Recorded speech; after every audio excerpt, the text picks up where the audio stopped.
excuse me, on the left over here, we have individuals who are religious fundamentalists, religious fanatics, and this is the expression, RT-PCR, real-time PCR expression of the VMAT2 gene. Over here, we have individuals. So let me complete. So over here, we have individuals who are not particularly fundamentalist, not particularly religious, and you can see there's a much reduced expression of this particular gene, the VMAT2 gene.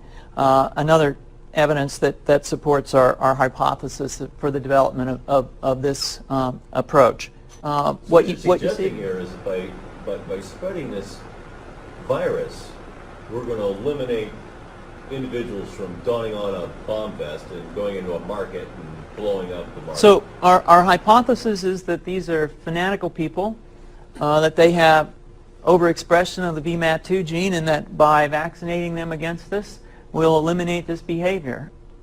So we have some very, very remarkable data in this next slide. Here we have two brain scans. These are fMRIs. These are two different individuals with different levels of expression of VMAT2. On top is an individual who's a religious fanatic, an individual, and we've repeated this numerous times, that has high levels of VMAT2.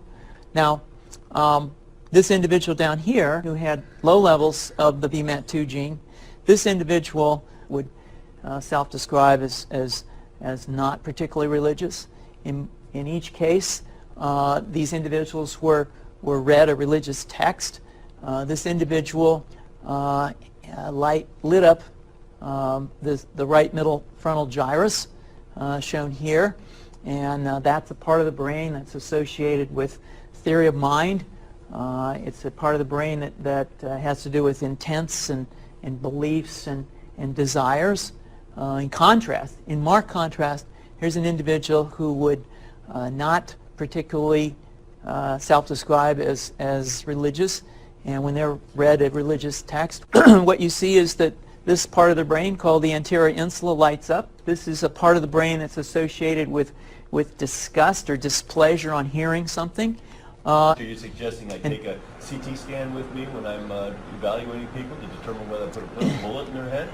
So the data that I'm presenting here supports the concept that we're proposing, and I think that we would not propose to do CT scans or fMRIs on individuals out in the hinterlands of Afghanistan.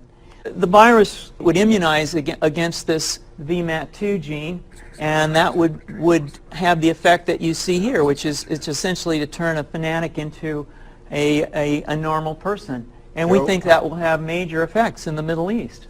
How would you suggest that this is going to be dispersed, the aerosol? Well, so the present plan and the tests that we've done so far have used respiratory viruses such as flu or rhinoviruses, and we believe that that's a satisfactory way to get the exposure of the largest part of the population. Most of us, of course, have been exposed to both of those viruses, and we're quite confident that this will be a very successful approach. This is fascinating. What's the name of this proposal? Yeah, so the name of this project is FunVax, which is the vaccine for religious fundamentalism. And you have a proposal already? The proposal has just been submitted, and I think that the data that I have shown you today would support the development of this project, and we think it has great promise.